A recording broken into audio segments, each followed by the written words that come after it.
Bapak, Ibu, saudara-saudara yang kekasih di dalam Tuhan, baru menyambut Natal tahun 2022 ini, maka euforia Piala Dunia juga dirayakan bersama-sama.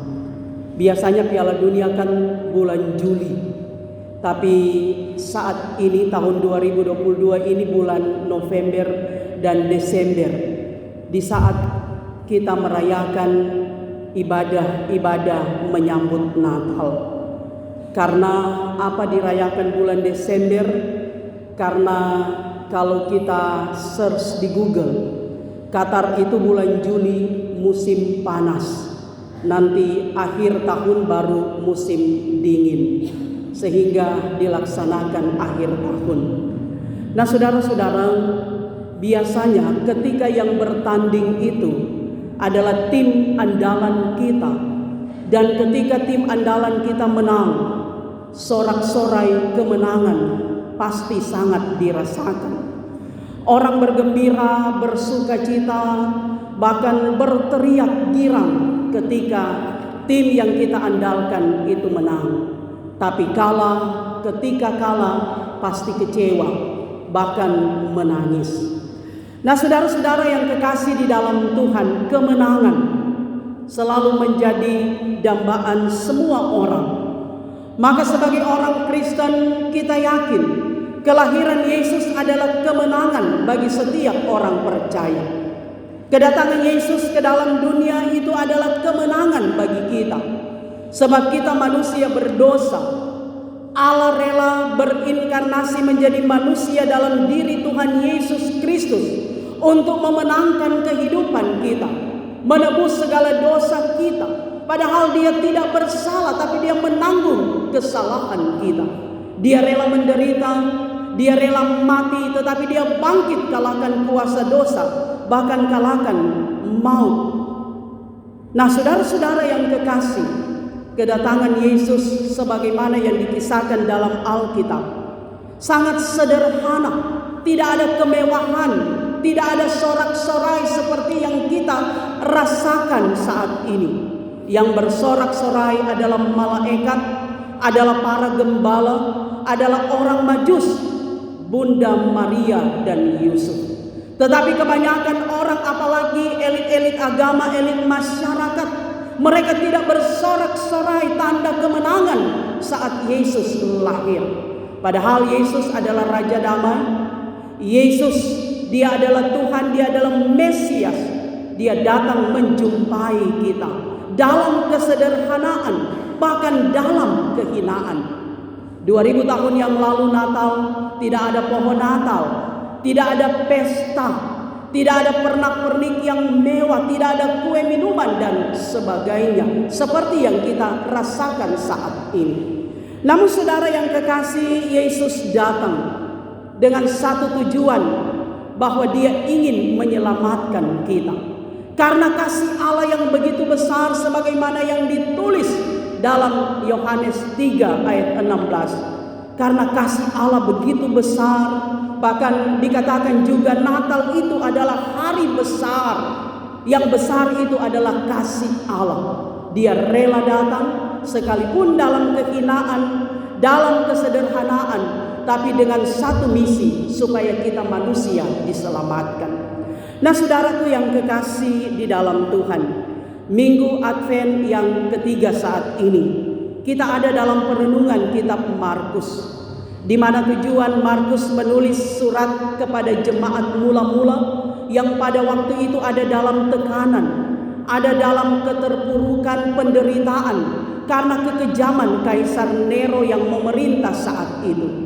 Percaya kepada Yesus berarti menderita bahkan mati. Meninggalkan iman kepada Tuhan Yesus bisa selamat menurut ukuran dunia, tapi keselamatan di dalam Yesus tidak dinikmati.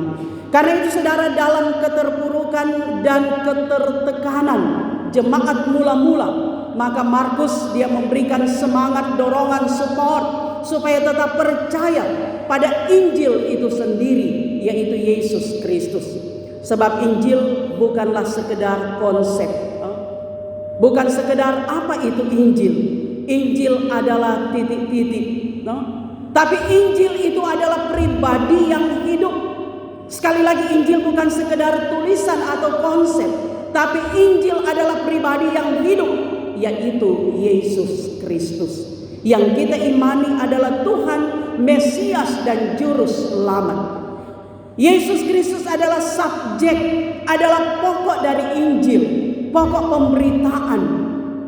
Yesus Kristus adalah Injil itu sendiri yang diberitakan, baik nubuatan para nabi yang digenapi melalui perjanjian baru, tetapi juga Injil itu adalah Yesus yang diberitakan oleh para rasul, dan Injil itu yang kita yakini adalah Tuhan, Juru Selamat dan Mesias kehidupan kita.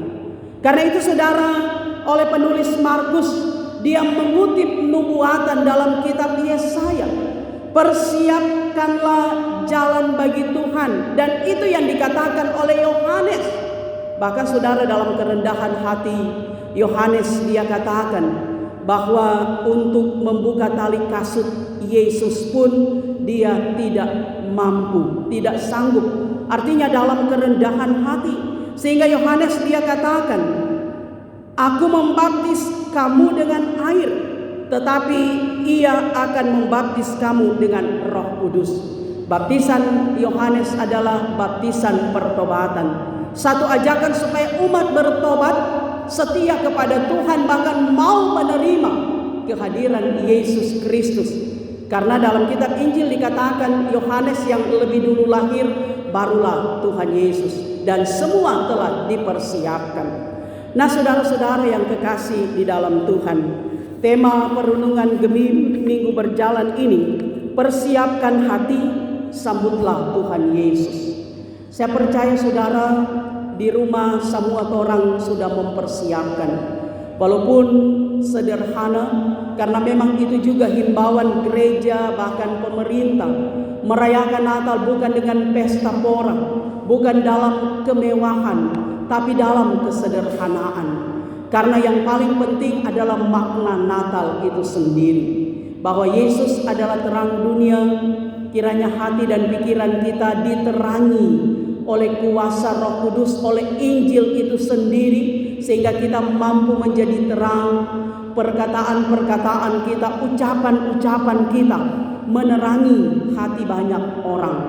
Sebab seringkali orang mengatakan, ini orang Manado, kalau mau berkata-kata lain kali lebih tajam dari silet. Tidak lagi membawa rasa gembira, rasa sukacita. Tapi ketika hati kita terang, ada sukacita, ada damai, maka perkataan-perkataan kita membuat orang lain bersemangat, orang lain bersorak kegirangan, tanda kemenangan Yesus sudah datang. Bahkan saudara, ketika hati dan pikiran kita diterangi oleh Injil, terangi Yesus Kristus, maka sikap perbuatan-perbuatan kita menyenangkan hati Tuhan, menyenangkan hati banyak orang, sehingga kehidupan kita akan semakin dewasa di dalam Tuhan. Sebab apa artinya saudara, setiap tahun orang merayakan Natal, setiap tahun kita ada dalam minggu Advent, tapi kehidupan kita tidak ada perubahan. Tetapi ketika saudara kita mengalami kuasa Roh Kudus dalam kehidupan kita, kita diubahkan oleh Tuhan, ada perubahan yang terjadi. Semakin dewasa di dalam Tuhan, iman kita semakin berakar, bertumbuh, berbuah di dalam Yesus Kristus, sehingga kehadiran kita betul-betul membawa sukacita. Saudara, segala sesuatu itu lahir dari hati. Kalau hati itu bagus, kalau hati itu senang, kalau hati itu ada rasa sukacita, ada rasa damai sejahtera, yang kita ekspresikan itu, baik wajah kita, penampilan kita, ucapan-ucapan kita, sikap kita, pasti itu menyenangkan, membawa shalom. Tapi kalau hati error saudara, ada sesuatu yang mengganjal, maka sulit kita mengekspresikan apa kehendak Tuhan. Karena itu saudara, Natal mau mengubah kehidupan kita. Bahkan selalu juga dikatakan Natal itu adalah satu introspeksi bagi kita, menyadari bahwa sudahkah yang terbaik kita berikan untuk Tuhan. Sudahkah Injil itu mendarat, menggawang dalam hati kita, bukan mengambang. Kalau mengambang itu tidak gol, tidak ada kemenangan.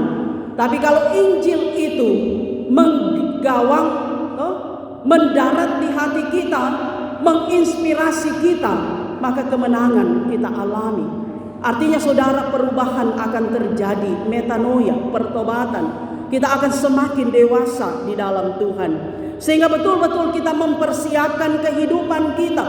Kita persiapkan hati kita, kita persiapkan pribadi kita, kita persiapkan keluarga kita. Sebab apa artinya so capek-capek baking kue, so capek-capek bersih rumah, so gagah-gagah tuh rumah, tapi saat Natal kehilangan sukacita, akhirnya tidak masuk gereja. Saudara, kita diingatkan, mari kita selalu mendekatkan diri di hadapan Tuhan. Artinya persekutuan kita itu bukanlah sebuah kebiasaan, tapi itu mau mengantar kita lebih dekat dengan Tuhan. Orang kalau dekat dengan Tuhan, apapun persoalan, apapun pergumulan mampu dihadapi, mampu diatasi karena kita berserah dan minta pertolongan Tuhan. Tapi orang kalau jauh dengan Tuhan, orang kalau tidak akrab dengan Tuhan, ketika mendapatkan persoalan, biar persoalan kecil, sulit untuk dipecahkan dan sulit untuk mengatasinya. Ingat saudara, sedangkan orang so dekat dengan Tuhan, asito masih ada pergumulan. Sebab ketika kita masih ada di dalam dunia ini, maka ada ujian-ujian yang kita hadapi. Mau menyatakan apakah orang setia kepada Tuhan atau tidak. Orang nanti berhenti bergumul ketika finish kehidupannya. Tapi saya kira orang masih ingin berjalan. Kita masih ingin bertanding dalam kehidupan kita di dunia ini. Siara kita masih panjang, itu menjadi doa, harapan, tetapi juga keyakinan kita. Karena itu saudara, satu-satu pegangan kita adalah Tuhan Allah. Injil itu sendiri, Yesus Kristus, harus senantiasa menginspirasi kehidupan kita. Sebab orang kalau dekat dengan Tuhan, hubungan dengan Tuhan itu baik, bagus, maka hubungan dalam keluarga suami istri pun terpelihara bagus. Hubungan dengan tetangga, dengan jemaat, dengan masyarakat, dengan siapa saja pasti itu bagus.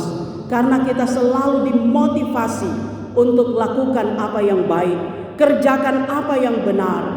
Karena itu sekali lagi saudara, tema perenungan kita, persiapkan hati, sambutlah Tuhan Yesus. Yohanes Pembaptis dalam kerendahan hati, dia mempersiapkan jemaat Tuhan menyambut Tuhan Yesus. Maka hanya dengan kerendahan hati kita mampu mempersiapkan segala sesuatu. Ketika kita ada dalam keangkuhan, ketika akar pahit ada dalam diri kita, dalam pribadi kita, sulit bagi kita untuk mempersiapkan hati. Sulit bagi kita untuk menyambut Tuhan Yesus. Sulit bagi kita untuk berdamai dengan Tuhan, berdamai dengan orang lain, kalau masih ada keangkuhan dan akar pahit lain. Tapi hanya dengan kerendahan hati.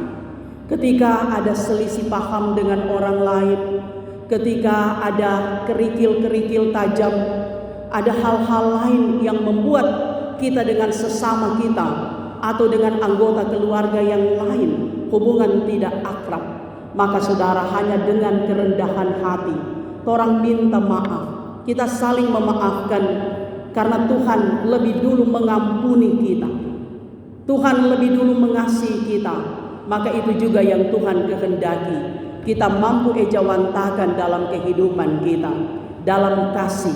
Hubungan kita dipulihkan oleh Tuhan dalam keakraban, sehingga menyambut merayakan Natal tidak ada beban dalam kehidupan kita.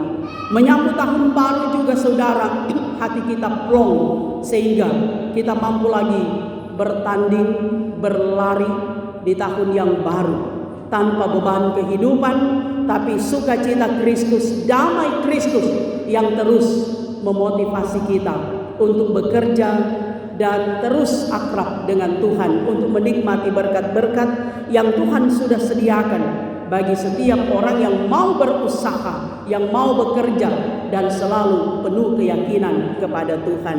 Tuhan Yesus memberkati kita semua. Amin.